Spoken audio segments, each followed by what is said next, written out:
My name is Natalie Hayes.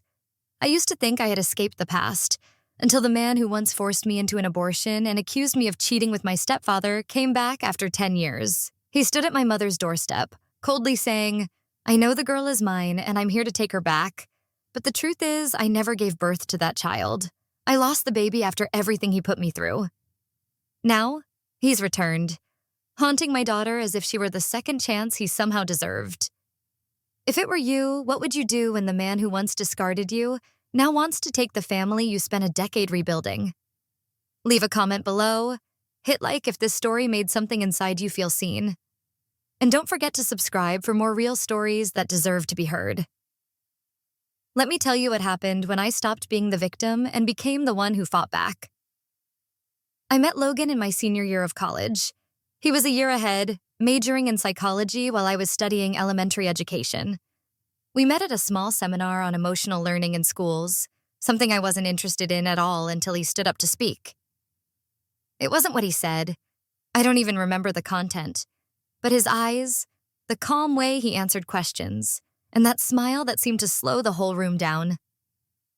He had my attention from that moment. I didn't believe in love at first sight, but when Logan sat down next to me and made a soft joke about my neon pink pen, I laughed like a kid. 3 months later, we moved in together. 6 months after that, he gave me a ring under the yellow parking lot light behind the dorm. Everything came like a whirlwind. I had always been the good daughter in my mother's eyes, punctual, proper, studying a stable major. But when I told her I was marrying a man she'd never met after only a few months of dating, she froze. "Are you sure?" she asked, eyes avoiding mine. "I love him, Mom. Loving someone is one thing." "But do you even know who he is?" I snapped. For the first time, I talked back. I said she didn't understand that I wasn't a child she could control anymore.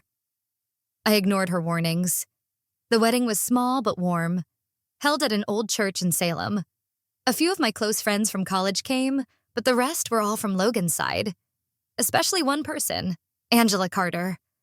She wore a moss green dress and stood close to Logan's mother the entire ceremony, wiping her tears again and again, though no one could quite tell why. It was only after that day I learned Angela wasn't just an ex, she was Logan's childhood neighbor, his first love, the one he nearly proposed to before I came into the picture. "She took care of my mom after the stroke," Logan told me when I asked. "Mom's really fond of her. But that's all in the past. You don't have to worry." I wanted to believe him, I truly did. But Angela didn't disappear. She started showing up at family dinners, Logan's mom's appointments, weekend gatherings. If I was there, she was already seated. If I wasn't, she still came. I'd seen her smile sweetly, but the way she looked at me never once showed kindness. One afternoon, I went to visit Logan's mom, bringing a homemade apple pie. Angela was already there, peeling apples in the kitchen like she belonged there. "Smells great," she said without looking up. "Next time you should add cinnamon." Logan's mom's always loved it that way. I gave a thin smile, trying to stay polite, but my chest tightened. Logan's mom never hid her favoritism. Anytime I did something, she'd nod and add, "Angela used to make this too, only a bit better." I kept quiet, thinking maybe if I worked a little harder, things would change. But then came moments when I saw Angela gently touching Logan's shoulder when laughing, or hugging him casually in family photos. I finally asked Logan about it. He exhaled, barely meeting my eyes. "It's not that deep. Angela's always nearby. That's all. Don't let it get to you." Then he pulled me into a tight hug and told me I was the one he chose to marry, and I softened again. I chose to trust my husband over my instincts. I was the one who let Angela stay closer by doing nothing. Until one afternoon in late March, when I stood in the bathroom staring at the 2 bright red lines on a pregnancy test. And for a moment, all the exhaustion disappeared. I placed a hand over my belly, and the tears came on their own. "We're going to be a real family," I whispered, my heart trembling with joy. But I didn't know that very moment, somewhere else, a storm was already forming, and at its center was Angela Carter. I remember that day clearly. A chilly Saturday morning after an overnight rain. I got up early, brewed coffee, and placed my hand on my belly like a new habit I'd developed since discovering the pregnancy. I was rehearsing how to break the news gently. Logan didn't handle surprise well, but I believed when he heard this, he'd hold me like the night he proposed and say, "We'll be okay. You won't go through this alone." That's what I believed. But when I said the simple words, "I'm pregnant," the first thing he did was set his coffee cup down, silently look at me, then stand up and walk out the door, without a word. I called after him. He didn't look back. I thought I'd misheard. I sat frozen on the chair, still clutching the pregnancy test like it might explain something. 1 hour, 2, then night came. Logan didn't return. I texted, called. On the third night, just past midnight, I heard the key turn. He walked in, expressionless, like the last 3 days had never happened.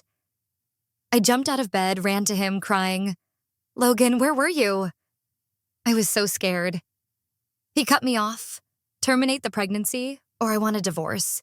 I thought I misheard. I asked again.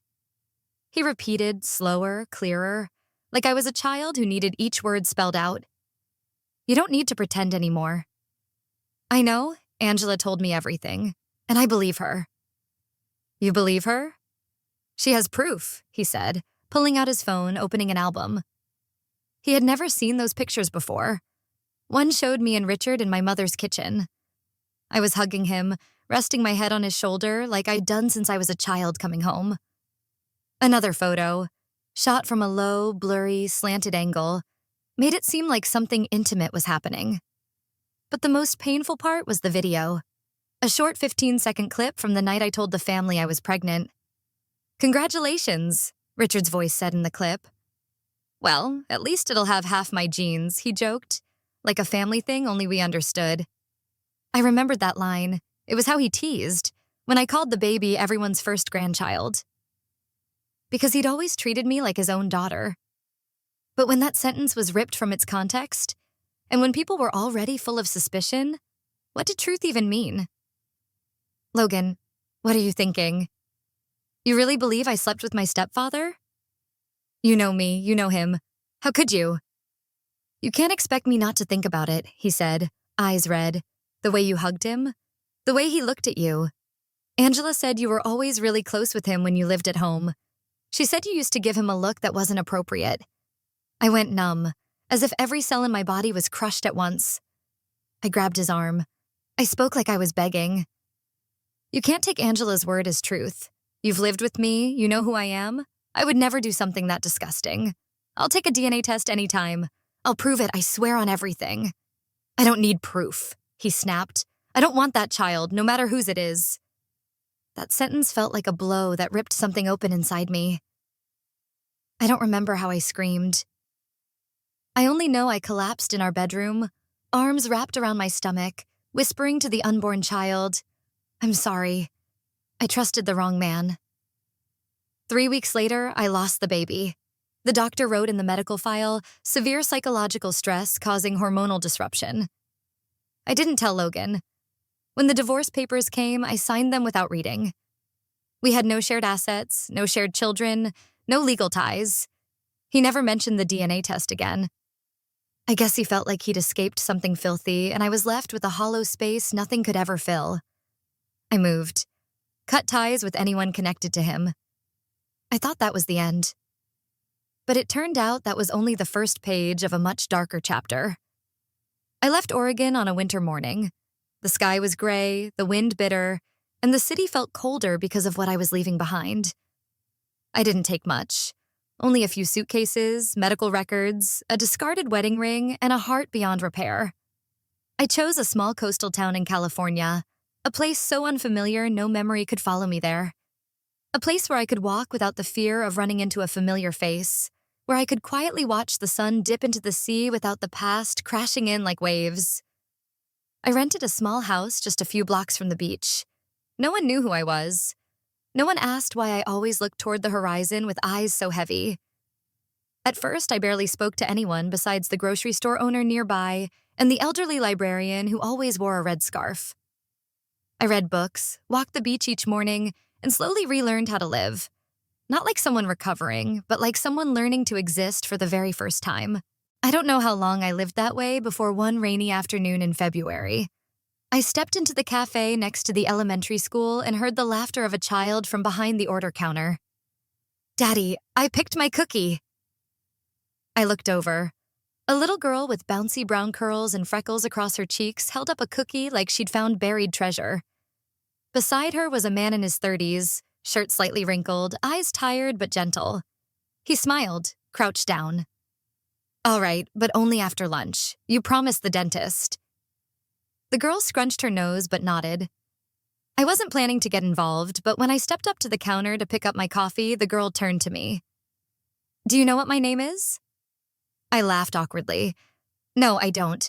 My name is Ivy. Like the plant?" I smiled. "That's a beautiful name. Ivy always finds a way to grow, no matter where it is." She studied me for a moment, then said very seriously, "I like you. You smell like apple pie." The man behind her stepped forward, a bit embarrassed. "Sorry, she's very friendly." I shook my head. "It's fine."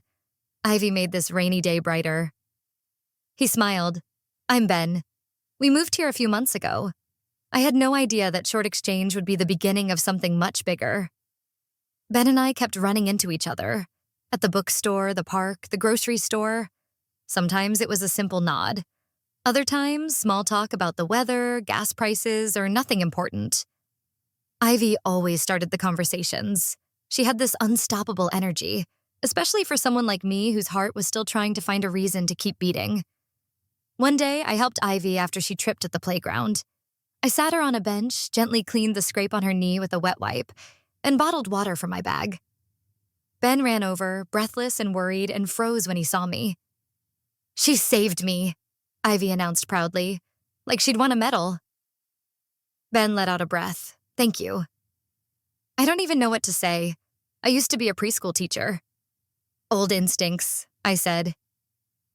From that day on, we started talking more. Ben told me he was a structural engineer, had lived in San Diego, and lost his wife to cancer when Ivy was 2. He moved here to give her a quieter life by the sea. I didn't share much about my past, only that I'd been through a rough marriage and was starting over. Time passed. Ben and I grew close, then closer. Not the intense, fiery kind of love, but something warm and slow, like autumn sunlight spilling through a window. I loved the way Ben always put Ivy first. I loved that he asked for my opinion before making any joint decisions. And I loved Ivy. From the moment she held my hand and said, "You're the first grown-up besides my dad I want to read stories to." 1 year later, I officially adopted Ivy.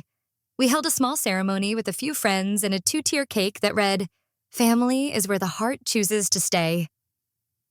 The day I signed the adoption papers, Ivy stood beside me, her hand gripping mine, and whispered, "What do I call you now?" I knelt down, looked into her eyes.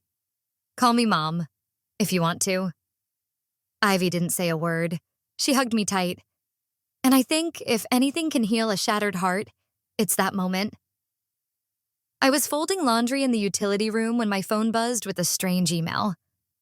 The sender's name was a string of meaningless characters. The subject line simply read, "I'm sorry." I opened it, cautious but not expecting anything terrible. "Natalie, I know it's probably too late to write this, but I recently found out the truth." Angela lied to me. She admitted everything. The photos, the videos, the stories about you and Richard. They were all twisted. I was wrong. I want to see you. And I want to meet our child. Logan. I sank down beside the dryer. My hand, still holding Ivy's tiny t-shirt, began to shake. Our child? I hit reply without thinking. She's not your child. I lost that baby. Please don't contact me again. I hit send. My heart pounded in my chest. That should have been the end. A normal person would have stopped there. But Logan was never someone who let go easily, especially not when he believed he'd lost something. In the 2 weeks that followed, I began receiving strange messages from newly created social media accounts. At first, apologies, then questions, and eventually, accusations. "You're lying. I know she's mine. You just don't want me in her life." I have the right to be a father. No matter how much you hate me, the child deserves the truth. She has red hair. You think that's a coincidence?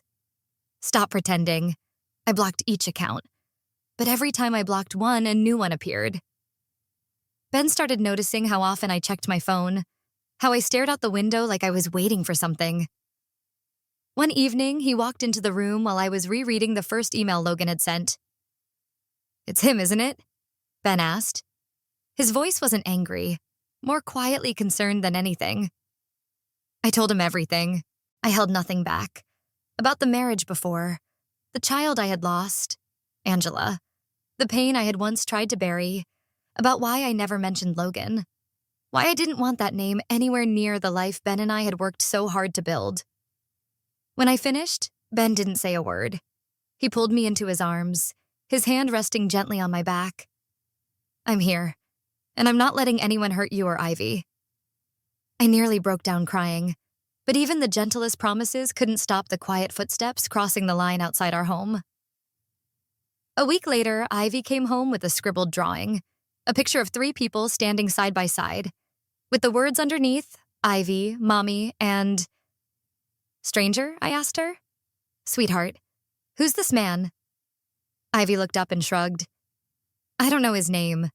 He was standing outside the fence while I was playing soccer at school. He asked me what my name was." I didn't answer, but he smiled and walked away. I went to Ivy's school the next day and spoke with the principal. She said she hadn't noticed anything strange but promised to check the playground cameras.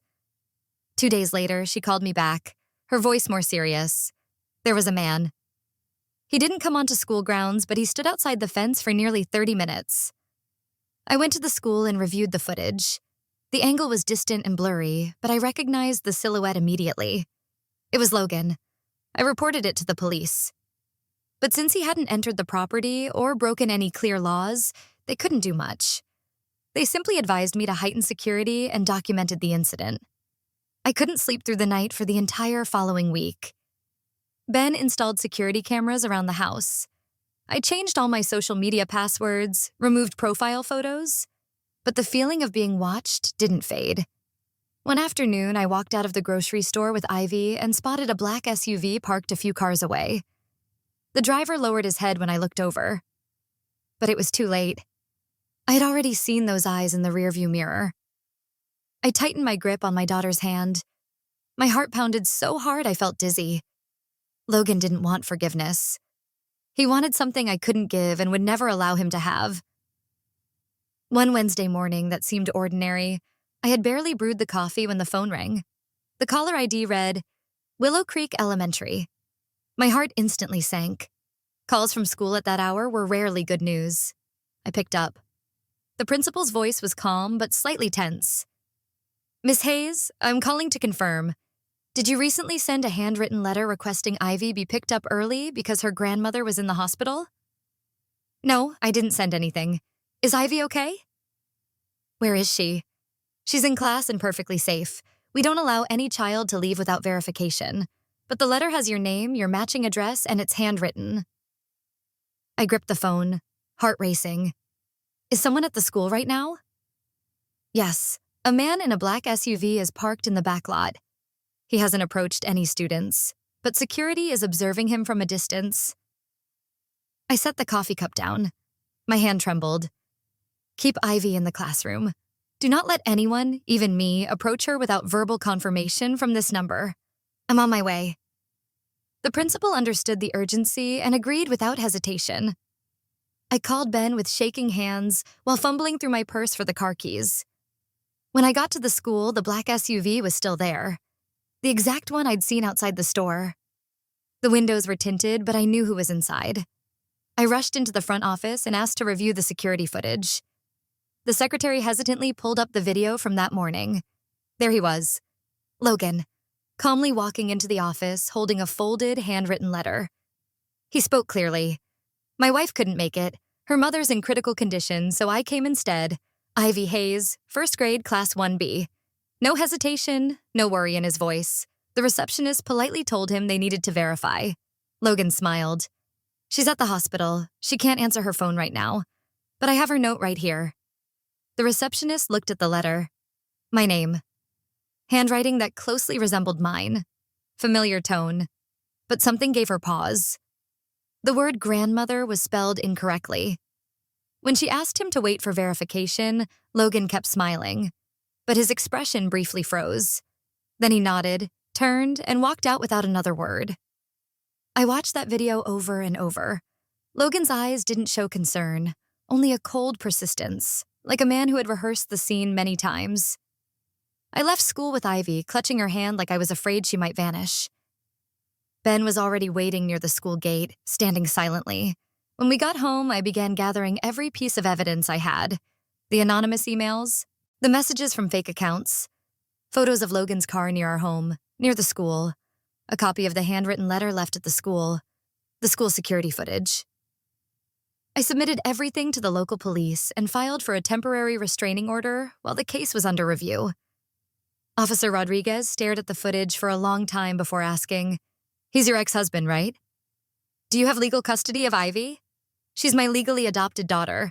I have full guardianship. With what you've provided, we'll petition for an emergency order from the judge. But to escalate this into a criminal abduction investigation, we'll need more concrete evidence of intent." I bit my lip. "So I have to wait until he actually does something before we're protected?"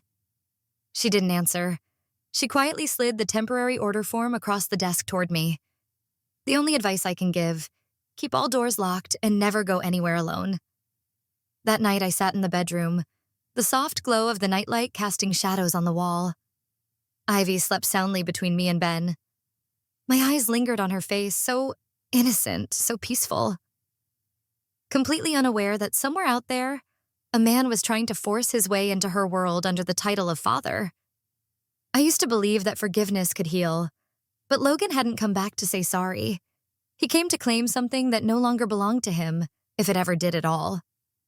This wasn't a fear living only in my head anymore. It was standing right outside the door. I woke at 2 a.m. to pounding fists against the door, like thunder crashing through the silence of the night. "Natalie, open up." I bolted upright, heart pounding in my chest. I didn't need to look through the window. I already knew who was out there. The shouting continued, filled with rage, desperation, and obsession. "She's my daughter. You took her from me. She's my flesh and blood." Ben shot up right after me. He motioned for silence and walked over to the bedroom window. I saw him freeze. His jaw tightened, and immediately he grabbed his phone and turned to me. "Call the police, right now." I rushed to the phone, hands shaking as I dialed 911. The dispatcher's voice was calm and steady, but I could barely stop my own voice from catching. Only 21 down to go, I thought. This bird thing. There's a man. My ex-husband. He's outside our house screaming in the middle of the night. He once forged a letter in my name to take my daughter from school. I already have a temporary restraining order. He's trying to break in. The dispatcher reassured me, promised that officers were on their way. But the waiting. In the middle of the night, with a man who had already crossed every boundary, felt like something out of a nightmare. Logan kept shouting. Angela told the truth. "You slept with your stepfather?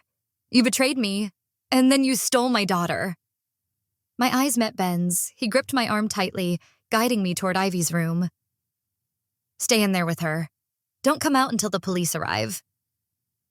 I hurried into my daughter's room, shut the door, locked it, and wrapped my arms around the small sleeping body on the bed. I tried not to wake Ivy, but my palms were ice cold. Old memories surged like black waves. The first time I told him I was pregnant. The last time I begged him to believe me. The day I left, with empty hands. A police siren blared outside. I heard tires screeching, then heavy footsteps. Someone shouted, "Hands up! Do not come any closer." I opened the door just as Ben came to meet me. He nodded. "It's okay." They made it in time. When I stepped onto the porch, Logan was being held back by 2 officers. He wasn't resisting, but his eyes, those eyes, were locked on me, as if I were the one who had done something wrong. "I have proof," he yelled. Angela confessed. She admitted everything. She lied to me. She made me believe the wrong thing. But now I know the truth and I came to fix it. I'm her father. I stayed quiet, met his gaze calmer than I expected. One of the officers turned to me and asked, "Miss Hayes, did he leave anything? Letters, documents, anything at all?" "No, but he said he has proof." The officer nodded.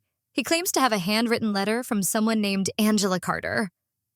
I frowned. She's the one who fabricated the whole story that made him think I cheated 10 years ago. As they started leading Logan away, he suddenly yanked against the officer's grip, turned back, pulled a folded piece of paper from his coat pocket, and tossed it on the ground. "Read it. That's the proof, Natalie. I'm not crazy. I want my daughter." An officer picked up the paper using gloves and handed it to me. I unfolded it. Handwritten.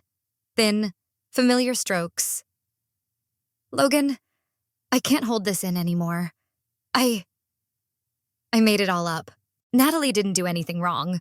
I made up the story about her and her stepfather because I wanted to—" The sentence stopped midline. The page had been torn. The last part was missing. I clutched the paper. Half a truth and the other half, a bottomless void.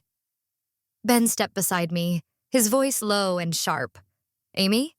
He brought this, thinking it would excuse him screaming outside your house at 2 a.m, like it gave him permission to violate every boundary you set.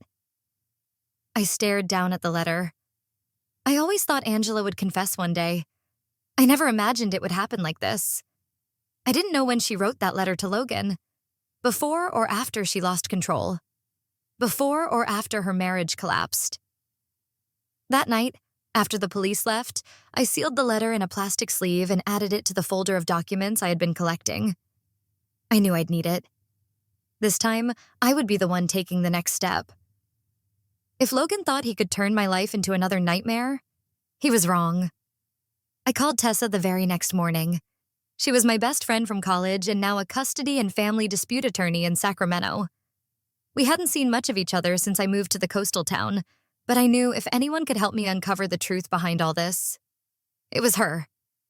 "Do you still have Logan and Angela's old records?" I asked over the phone, my voice trembling slightly. Tessa paused for a beat. "You're having trouble with them again?" "I think it's more than trouble. Do you have time to meet in person? There's something I need you to look into. It's not okay. None of this is." That afternoon, I drove nearly 3 hours to Tessa's downtown office. We sat in a small conference room where the yellow lights cast shadows on the dark wood table, making the documents she laid out feel twice as heavy. I always suspected Angela was unstable, but I didn't know she had been committed to a psychiatric facility, Tessa said, tapping a file with her finger. "When?" I asked, my throat dry. 2 years ago, after she tried to sabotage a wedding in Reno, she impersonated the bride in the registry system, emailed all the guests claiming the wedding was off because the bride had run away with her ex.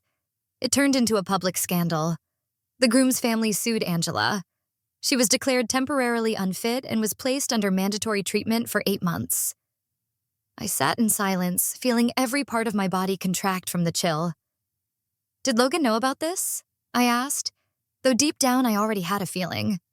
Tessa nodded. Not only did he know, according to the facility's records, Logan visited her every week while she was hospitalized, and after her release, they kept in regular contact. There are signed visitor logs from Logan, it's undeniable. I leaned back in the chair, completely drained. So?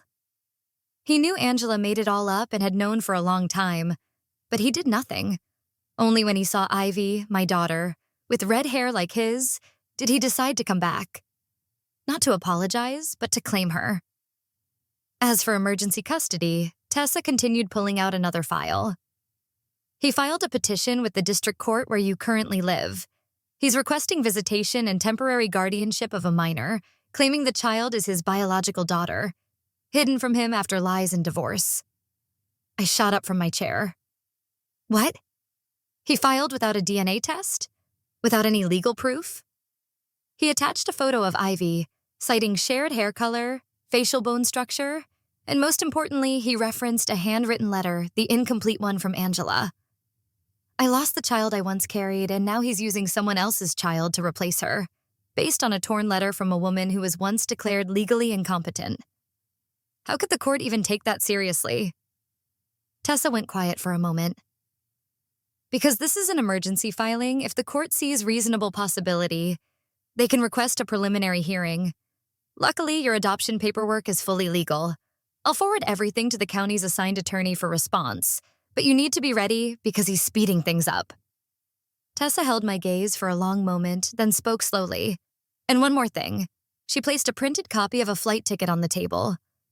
Logan bought 2 one-way tickets from California to Colorado, departing next week.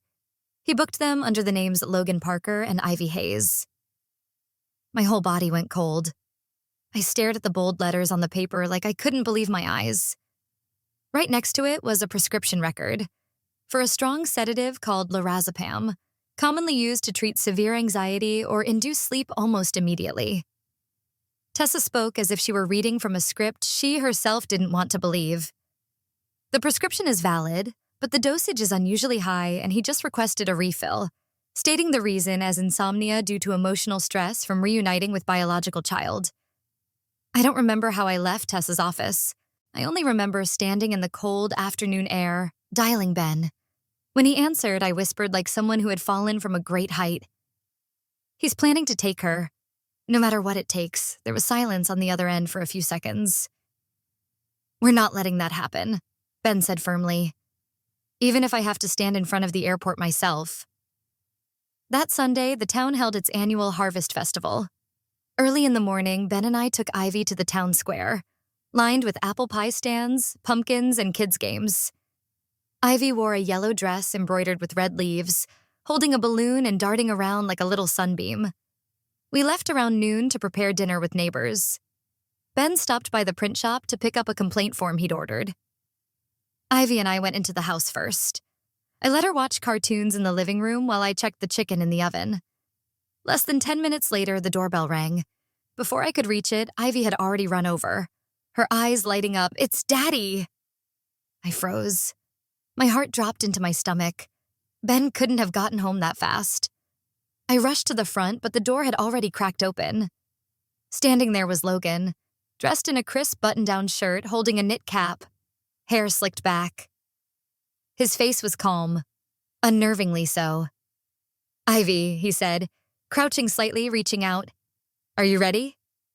She stepped back, confused, looking at me, then at him. "Who are you?" I screamed. "Ivy, go inside, lock your room." Logan lifted his gaze, lips tight. "Don't make this messy. I'm not here to hurt anyone. I came for the girl. And this time, I won't let you lie to me again."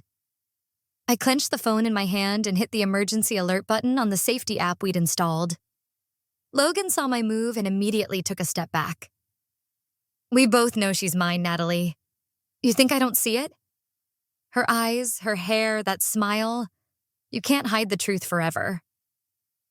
One hand on the door, the other holding the phone, my mind raced through the backup plans Ben and I had made. After the forged letter at school, I had secretly attached a small GPS tracker to the strap of Ivy's backpack. I checked the battery each morning, saved the location each night. I never thought I'd need it. But that afternoon, when I went to the kitchen to grab water, I noticed the backpack was gone. Ivy never took it out without an adult. I opened the tracking app. The signal was moving toward the city airport. I called Ben immediately. "She's gone. Her backpack too. The tracker's on Highway 14, heading toward the airport." Ben didn't say a word, just slammed the steering wheel and replied, "Send me the coordinates. I'm calling airport police directly." I don't remember what I wore or how I got into the car. I only remember the GPS app pinging every minute as the distance between me and Ivy grew. As I drove, my mind replayed every detail. The backpack she'd left on the couch, the cracked open door, her innocent voice saying "Daddy" with no hesitation, because Logan knew how to disguise himself perfectly. Police were already at the airport thanks to Ben's emergency report. I ran into the parking area just as Logan was being detained near his black SUV. Ivy was still in the car, locked inside but not yet taken.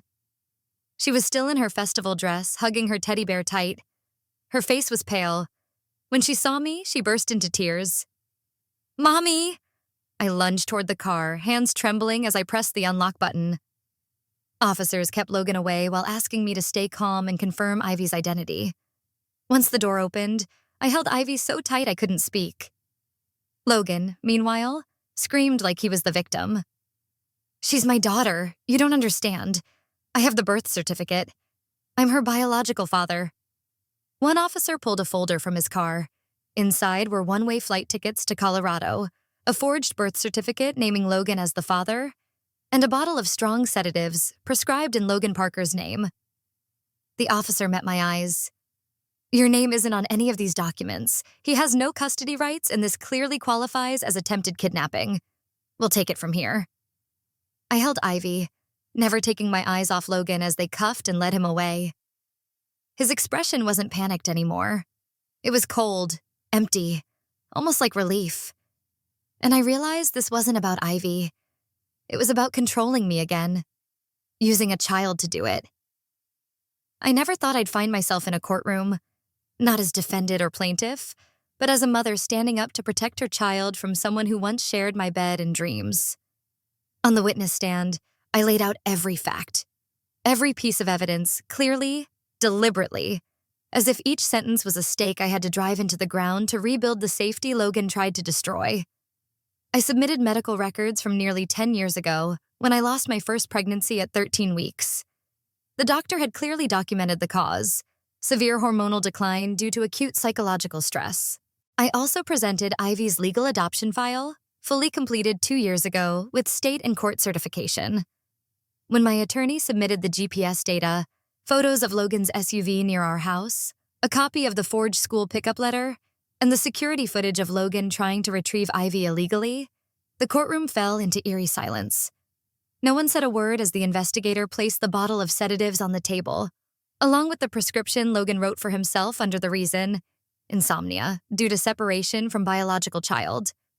But the real turning point came when Angela Carter appeared.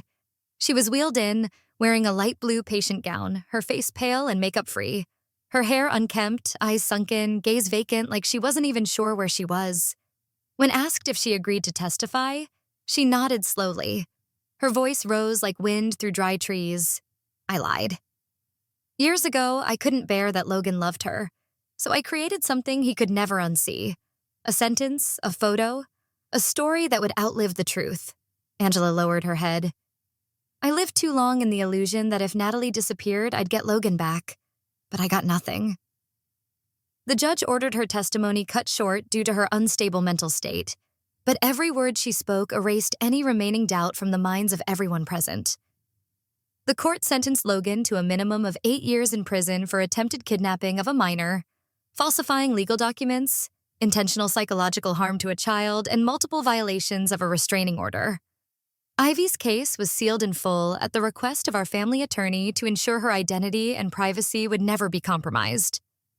A month later, I accepted an invitation to speak at a community forum for women who had survived emotional abuse in marriages and past relationships. It was held in a small center in Monterey. I hadn't planned to say much, but standing before over 30 women, each carrying an invisible scar, I knew I couldn't stay silent. I told part of my story, about a marriage that started with promises and ended in suspicion, about a child denied by her own father before she was born, about a man who returned not to apologize but to take under the label of father, and something he called forgotten love. I ended with a sentence I had forged from every painful day I had survived. Not everyone who holds a knife is dangerous. Some words, if you let them live too long, will kill you from the inside. I looked toward the front row where Ivy sat between Ben and her music teacher. She waved at me when she saw me looking. That small smile? That was why I was still standing, still breathing, still able to turn scars into a light others could follow. Logan may have once been a part of my past, but from now on he was nothing more than a shadow that would never touch the light I had chosen for me and my daughter. Have you ever had to stand up for someone you love, even when no one believed you? I don't think my story is rare. Maybe the form is different. A former husband, a lying relative, or a relationship that made you lose yourself, but the feeling of being strangled by the past? I think many of us have known that. And what would you do if you were me, standing at the crossroads between forgiveness, fury, and a mother's instinct? Share your thoughts below. I want to hear from you. And maybe, just maybe, a piece of my story is echoing through your own. If stories like this resonate with you, don't forget to click subscribe and hit like to stay with us. We have more to tell you about women who walked through darkness, about family, loss, courage, and the many ways we all can find our way back to a place called home.